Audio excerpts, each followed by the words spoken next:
luego es más común el 76%, luego viene el lateral, que es el 13%, y el superior el 5%.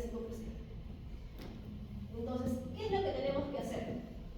Si yo quiero averiguar si es que se ha ido al canal posterior, lo que tengo que hacer es una maniobra de distal pike, lo que ven ustedes ahí. ¿En qué consiste la maniobra de distal pike? Coloco en ángulo de 45, como dice. El paciente debe estar echado sentado en la camilla, y la cabeza tiene que quedar colgando, como ven aquí. La cabeza queda colgando en ángulo de 30 más o menos. ¿Y cuánto tiempo tiene que estar ahí? Más o menos unos 30 segundos. Si ven que no se genera ningún tipo de nistagmus, lo regresan, lo sientan al paciente, ven otra vez que si sentado, ese cambio de posición, se genera nistagmus. Si es positivo, o sea, si hace nistagmus para este lado, es el canal posterior derecho. O también puede ser cuál, si es coplanar, el anterior izquierdo. Pero generalmente es del mismo ladito, ¿ya?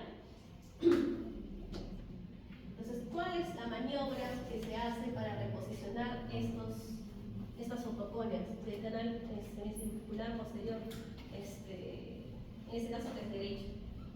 La maniobra de Epley, pero la maniobra de Epley solamente es cuando es posterior y es canalolitiasis. Si es canalolitiasis, se hace. Entonces, ¿qué van a hacer ustedes? Ahí es echando al paciente, tiene el vértigo, ya. Yo sé que es de este lado, con huevo para el otro lado. Percuto, puedo hacerlo con un diapasón o con mi dedito o con un vibrador, pero tiene que ser en la mastoides. Ya estoy ahí un rato. De ahí le digo al paciente que se eche así, como de costadito. Y la cabecita mirando hacia el piso. La cabecita mirando hacia el piso. Y de ahí, después de eso, otra vez percuto. Y de ahí lo hago sentar. El paciente desde ese momento no me puede bajar la cabeza, ni subir la cabeza, ni hacerle derecho, ni hacerle izquierdo. No puedo. Porque me hace eso y me saca otra vez las piedras. En ese momento, después de hacer la reposición, el paciente me tiene que caminar como un robotcito, siempre me digo así, como un robot. Entonces, ¿qué hace un robot? Si quiere ir hacia el derecho, hacia el derecho. Si va hacia el izquierdo, hacia el izquierdo. Si quiere recoger algo, el paciente está prohibido de bajarme la mirada. Tiene que flexionar las rodillas y recoger. Y si alguien lo puede apoyar, mejor, ¿no? Y que no me haga tampoco hacia arriba. Me llega un paciente porque era bien ansioso el señor. Un poco, realmente los pacientes que tienen pérdida llegan en su medida a ser un poco psiquiátricos, porque ya tienen ese temor, ¿no? Y este paciente era un paciente adulto, ya tendría sus 45, era soltero, pero le gustaba hacer pesas. Entonces él moría por hacer sus pesas. Yo lo recuperaba y a la semana venía doctora, pero es que no podía, yo no puedo vivir sin mis pesas. Hasta que vino con la mamá, con el hermano y todos acumulados ahí. Pero es que yo nunca lo he tenido, pero yo imagino que sí debe ser algo bien feo, ¿no?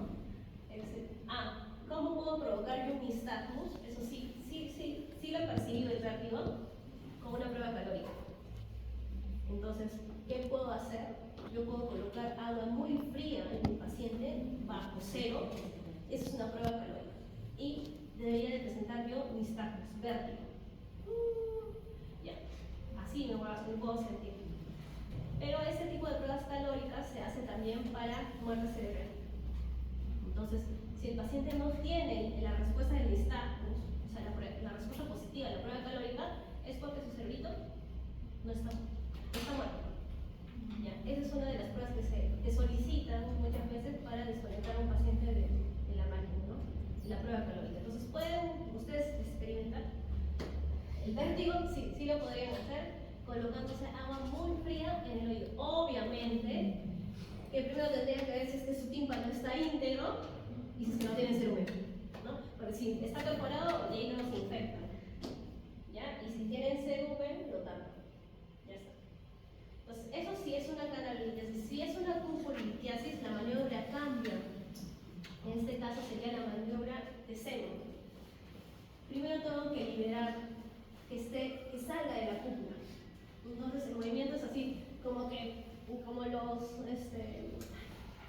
los cuentitos esos que hacen de acné, que al parto lo hacen de un lado para otro, para algo así.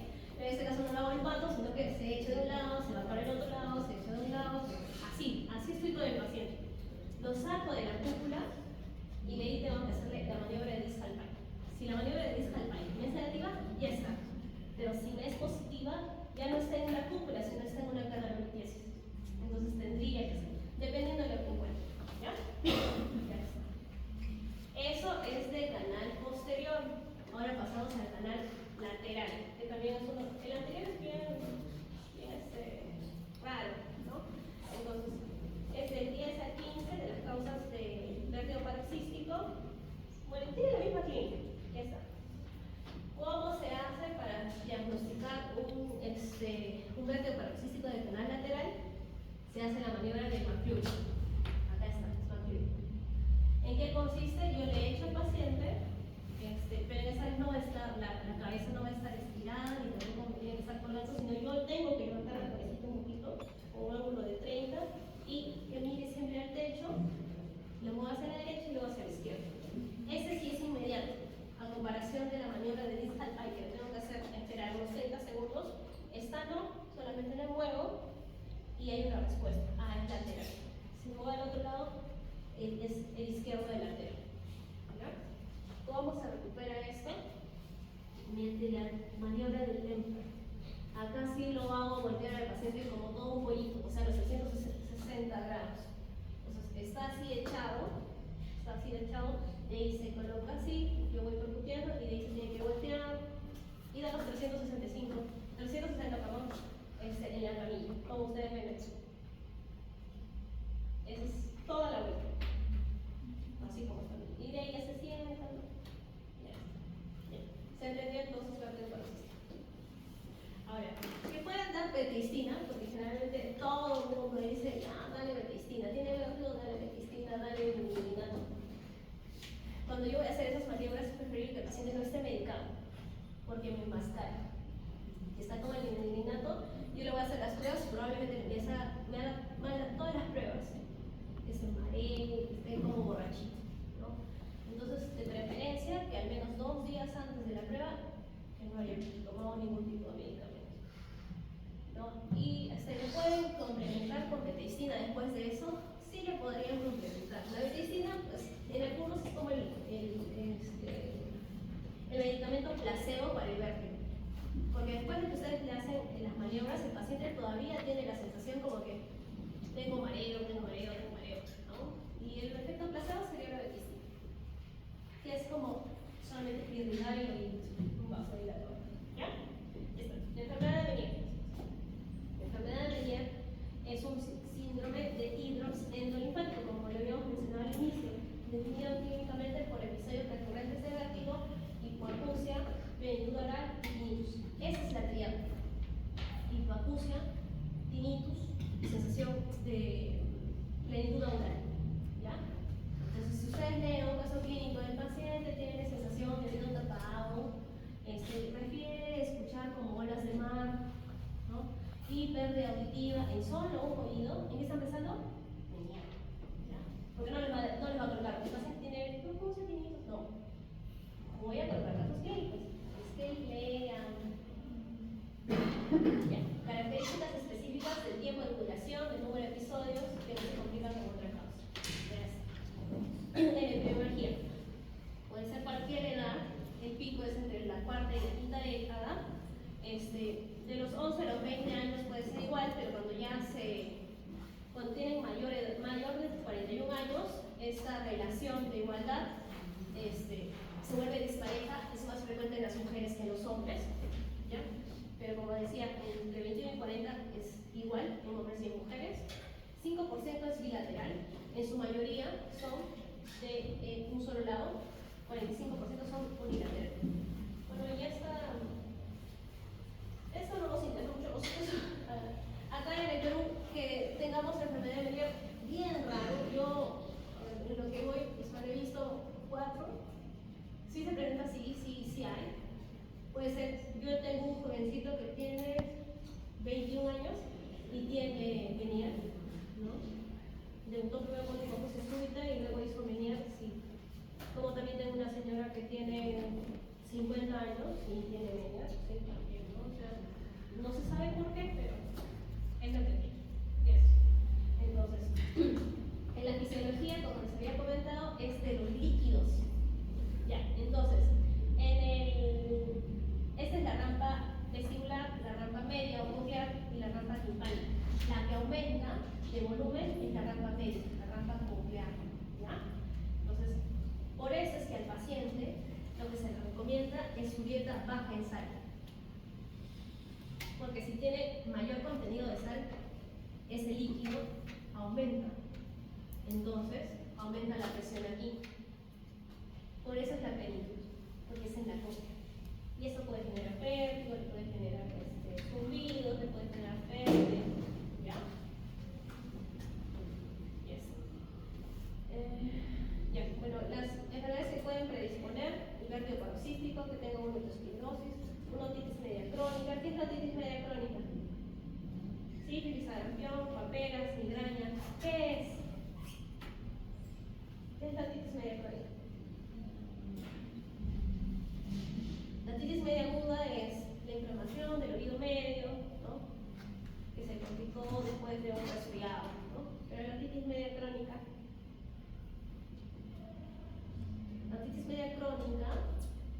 como dice su nombre, crónica, es probable que se rompió la membrana timpánica, no se recuperó y quedó un agujerito ahí, está perforado. Esa es una otitis media crónica. ¿Que puede llegar a tener vaselitis? Sí puede llegar a tener vaselitis. O sea, ¿qué quiere decir? Que en las celtillas etmoidales, en las celtillas mastoideas hay líquido y por eso se genera la vaselitis. Ya, entonces, una otitis media crónica, que quiere decir que una perforación provocada por una infección, que en este caso podría ser la otitis media aguda, se quedó ahí. ¿Ya? La patogenia es la mala absorción endolinfática y la genética es lo que más predispone. Ahora, cuando yo defino que es una enfermedad de Meniere, con 2 o más episodios espontáneos de vértigos que por lo menos duran desde 20 minutos hasta 12 horas, y en la audiometría, acá iba yo. Y eso es lo que yo le explicaba a la paciente el día de hoy. ¿Ya?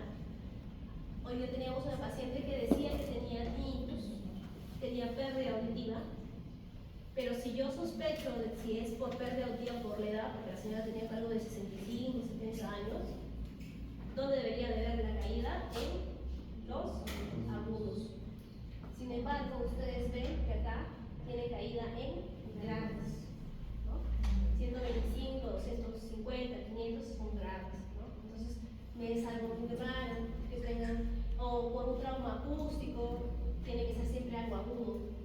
Esas son las que más perdemos, las agudas, los sonidos agudos. En cambio, un grave es bien difícil, excepto por la enfermedad de Meniere. Entonces, cuando ustedes vean, sean plenitud oral, tinnitus, sordera, o sea, pérdida de la audición, le hacen la audiometría y le sale este tipo de audiograma unilateral, en muchos casos es unilateral, confirma que es un hidrops endolinfático conocido como enfermedad de Meniere. ¿La enfermedad de Meniere se cura? No. La enfermedad de Meniere siempre la va a tener y va a tener crisis. ¿Y esas crisis en qué van a consistir? En que va a aumentar el tinnitus, en que va a aumentar la pérdida auditiva y que probablemente tenga vértigo con el paciente. ¿Ya? El tratamiento es solamente, el objetivo de ese tratamiento es reducir la frecuencia, reducir la severidad, mínimo el deterioro de la función auditiva y hacer un tratamiento conservador versus un ablativo. Ahorita lo vamos a ver. Entonces, lo primero que se le recomienda al paciente es cambiar de estilo de vida, que tenga una vida completamente sana, que no tenga nada de cosas saladas, ¿no? Que tenga un sueño adecuado, evaluar SAOS. ¿Qué es SAOS?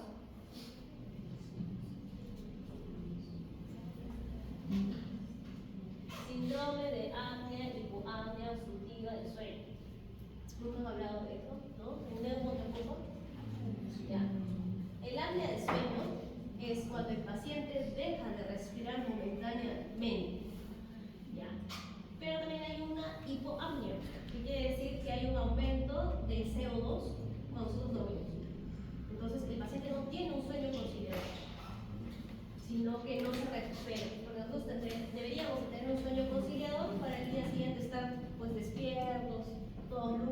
poder captar los conocimientos.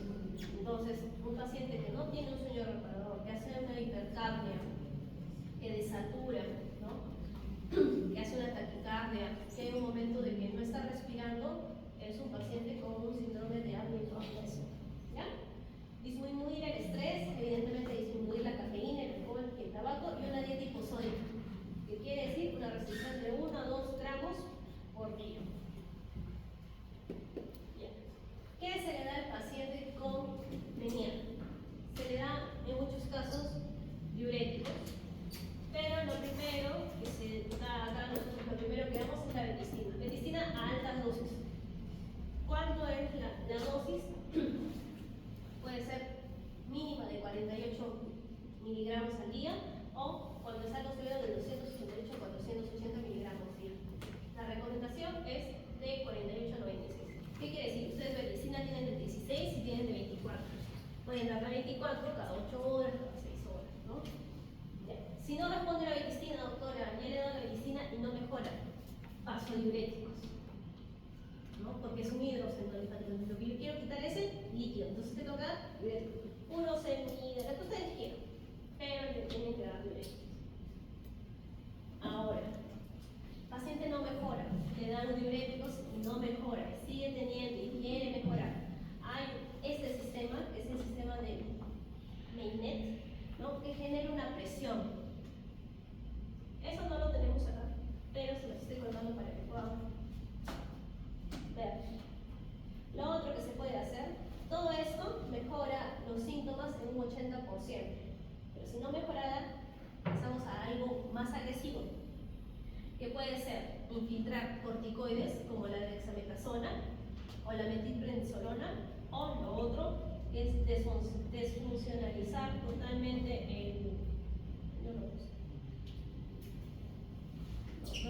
desfuncionalizar totalmente el oído, que sería con gentamicina. Infiltrar, pero gentamicina. El problema es que la gentamicina, ¿qué tipo de medicamento es? La gentamicina es ototóxico o no es ototóxico. Entonces, si yo le infiltro, porque yo paso la membrana timpánica con una aguja muy delgadita, paso y le infiltro gentamicina, ese paciente no va a escuchar. Bien. A este pacientito que tengo, que tiene 17 años, le he estado tratando con beticina, estuvo bien unos meses, pero el jovencito está en la universidad, así como ustedes, estresadito. Entonces estaba en época de evaluaciones y hizo su crisis con tinnitus, vértigo, todo, ¿no? Y es un jovencito. Su mamá se desesperó, me lo llevó, bueno, lo llevó primero al centro porque yo no trabajé un domingo, descanso, ¿no? Entonces se lo llevó a la posta, le dieron, me llamó, yo dije que le den, que le pongan furosemida, le calmó. Y ahí me dijo que iba a ir a mi consultorio para ver, ¿no? Porque cada vez que hace una crisis baja más la audición, si tengo que volver a controlarlo. No me sirve que ya le dieron, pero la señora, pues, acá el peruano, pues dice, ya está bien, ¿para qué lo llevo? Ya, no me lo llevo. Después de como 2 o 3 semanas regresó el niño, le hice la audiometría, efectivamente bajó más la audición, pero ya no remitía ni siquiera con la medicina. Tuve que dar furosemida. Ya, está controlado ahí, pero sí le advertí que probablemente vaya perdiendo más la audición. Y el papito está desesperado y me dice, doctor, pero yo quiero algo que ya sea definitivo. El problema es que si infiltro, mato todo eso, ¿no? Le puedo colocar dexametasona, metilprednisolona, ¿no? Pero es como que voy escalonando hasta que... Ahora no sé si es que él realmente me esté haciendo dieta, porque capaz no me está haciendo dieta. Es joven, sale, ustedes cuando salen de casa, con sus sanguchitos, con su salchipapa y pues evidentemente él probablemente lo haga también. Entonces es un poco más difícil de controlar, ¿no? Eso. Y hay operaciones, sí, hay también operaciones, pero son translaberínticas y luego hay que colocar implantes con niveles. Entonces son más agresivos. Allá está. Sí, ¿ve? Dentro de sí. Sí lo vemos. Ya. La laberintitis tiene múltiples patógenos. La laberintitis puede provocar reflujo, sí, pero es una infección. Es una infección. Entonces, muchos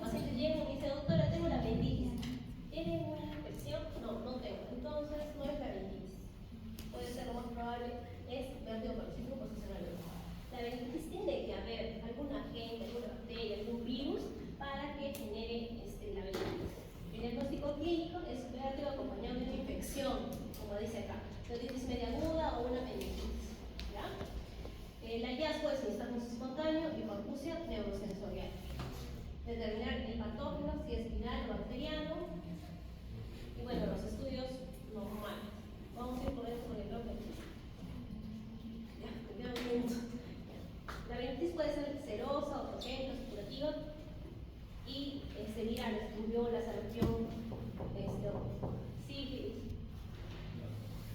Bien.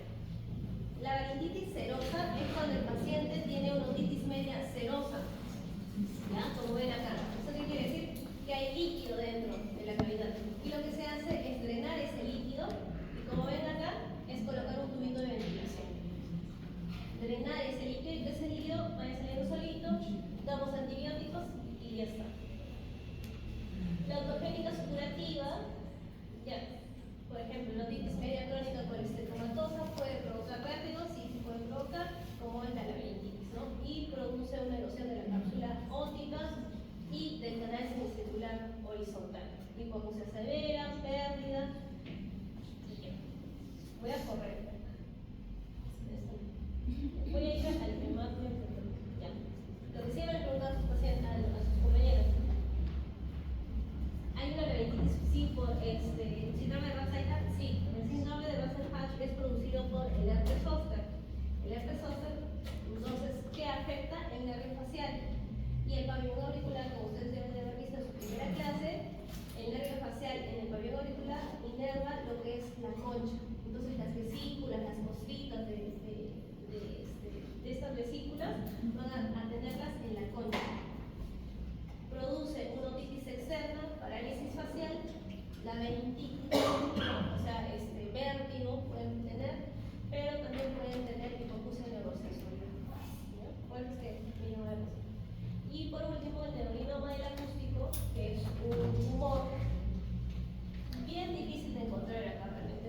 Yo, un caso, todos estos eventos, un caso no lo he visto, ¿no? Pero no, o sea, son bien tardíos de encontrarlos, es cuando ya, o sea, han tenido que hacer una compresión así enorme para que se dé cuenta el paciente, ¿ya? Entonces es un tumor benigno encapsulado que se origina en las células de Schwann, o también llamado schwannoma vestibular, es de tipo esporádico en el 95%, o también puede estar con una neurofibromatosis tipo 2 en un 5%. Entonces, este tipo de enfermedades, nosotros acá, gracias a Dios, no las tenemos, pero en Europa ahí sí. Bien. Las manifestaciones clínicas van a ser síntomas de comienzo lento, fastidioso. Los síntomas iniciales pueden ser una hipoacusia neurosensorial, acúfenos unilaterales, desequilibrio en la oscuridad, vértigo, y ocasionalmente pueden estar dados por una hipoacusia súbita neurosensorial. ¿Ya? El compromiso de los pares craneales generalmente es del quinto, del sexto y del séptimo. Esos son los tres primeros que abordan. De ahí puede ser el noveno, el décimo, el onceavo, sí pueden estar, pero estos tres son los más principales. ¿Qué se hace con estos pacientes? Se hace una audiometría de tonos agudos. Igual va a haber una caída, se va a hacer una logodiometría, que es lo que se ha verificado